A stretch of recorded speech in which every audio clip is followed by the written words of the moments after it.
gosh, what an absolutely massive play to start the game. Is he going to get the one save shot? He line? gets the One one-hit KO!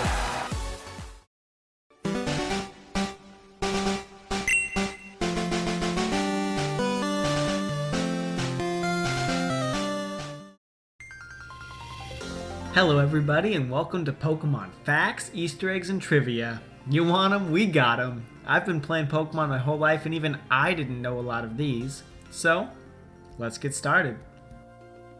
Did you know if you attempt to import Missigno or M into Pokemon Stadium, it comes out as a substitute doll? But if you catch M in red or blue and proceed to evolve it into Kangaskhan, you can actually then trade this Pokemon into Pokemon Stadium and your Kangaskhan will be able to use the moves Sky Attack and Water Gun, which are the moves M knows in-game. Even though Struggle can only be accessed by the loss of all PP, it still has contest stats. This is most likely to prevent the game from crashing if it is hacked in, since, through normal gameplay, it would be impossible to use Struggle within normal contest rounds. The contest stats seem to be the defaults, which can be seen when Struggle is learned artificially, usually with the help of a hack or a modifier. On the topic of Struggle, despite being a normal type move, the move deals typeless damage.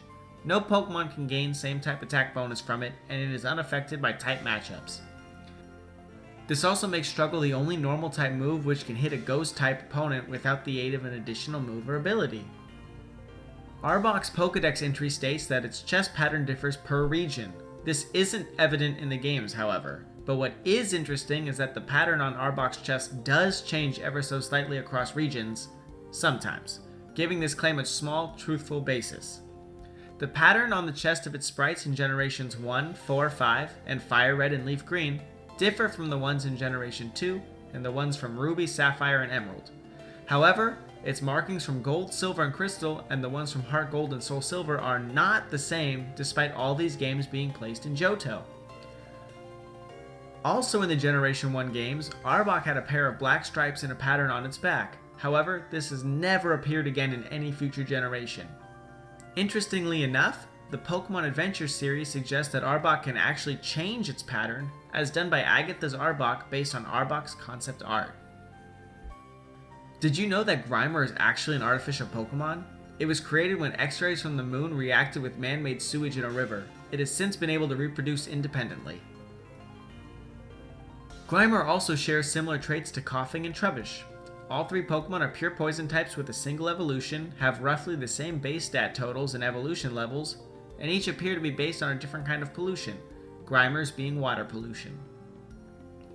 Zapdos originally only had 2 toes. The third one was later added in Generation 2 and has been there since. Sableye has both a ruby and a sapphire on its body, and its shiny form has emeralds. This is a reference to the Generation 3 games, Ruby, Sapphire, and Emerald, in which this Pokemon made its debut. In the movie Pokemon Spell of the Unknown, Professor Oak had some pictures of Unknown on his computer which have never again appeared in any other media. Some resemble Greek alphabet letters, particularly Sigma on its side, Pi, and Omega. The top left large image also resembles the Greek O, and others resemble the Cyrillic letters U, Be, and Ya. Here's another Unknown fact. Due to Unknown's letter and shininess both being determined by IVs in Generation 2, Shiny Unknown will always be either an I or a V in these games. And to round out our facts for today, did you know that the Eon parts of Vaporeon, Jolteon, Flareon, and the rest of the evolutions come from an early prototype name for Eevee, who was originally just named Eon itself? That's it for today. If you liked what you saw, don't forget to subscribe, and thanks so much for watching this episode of Pokemon Feet. If you still need something to do, consider checking out one of my other videos, and if you want to see more episodes of Pokemon Feet, don't forget to leave me a like or comment. Thanks so much, and see you next time. Who's that Pokemon? Foot. Rabbit. Foot.